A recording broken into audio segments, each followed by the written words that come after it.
মনে করেন আপনি একটা বিজনেস আইডিয়া পাইলেন। এখন এটা ভালো কিনা কিভাবে যাচাই করবেন? বা অনেকগুলো আইডিয়া পাইলেন, এর মধ্যে থেকে কোনটা ভালো তা কিভাবে বের করবেন?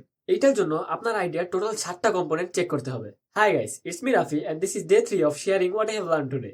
ধরেন আপনি এমন একটা আইডিয়া চুজ করলেন যেটা বাস্তবায়ন করতে 3 বছর লেগে যাবে। টাইম।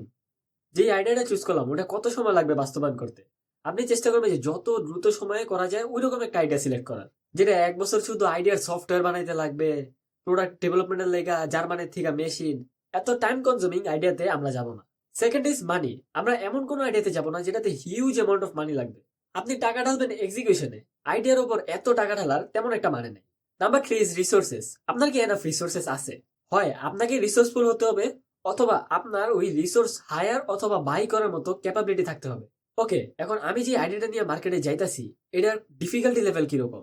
আমার কম্পিটিটরস কারা? এখন আমি যদি লাইফ বয় হ্যান্ডওয়াশের সাথে পাঙ্গা লেগা একটা রাফি হ্যান্ডওয়াশ নিয়ে নাইমা যাই, কাজিব? পসিবল না, আমরা তাদের সাথে পারবো না। আর নাম্বার 5 ইজ কস্ট। আপনি যে আইডিয়াটা নিয়ে মার্কেটে নামবেন, এটা পার মান্থ আপনার অপারেশন কস্ট কত পড়বে? অপারেশন কস্ট যাতে অনেক হাই না হয়, আপনার মিনিমাম 6 মাসের কস্ট বহন করার মতো পুঁজি আপনার রিজার্ভে থাকতে হবে, যাতে বিজনেসটা বন্ধ না হয়ে যায়। Number 6 is market need. আমি এমন একটা সুপার আইডিয়া নিয়ে আসলাম, মনে করবো যে ফাড়ায় দেবো, এদিকে মার্কেটে কোনো নিডই নেই। And last one is personal fit. আমরা এমন কোনো বিজনেসে যাব না যেটা পার্সোনালি আমার সাথে ফিট না, আমার ইথিক্স, আমার ভ্যালুস, আমার কোয়ালিটিস এর সাথে অ্যালাইন না। আমি ইমোশন থেকে যাতে কোনো বিজনেসে না যাই। সো আপনার আইডিয়াটা ভ্যালিড কিনা তা দেখার জন্য এই 7টা কম্পোনেন্ট দিয়ে ফিল্টার করেন।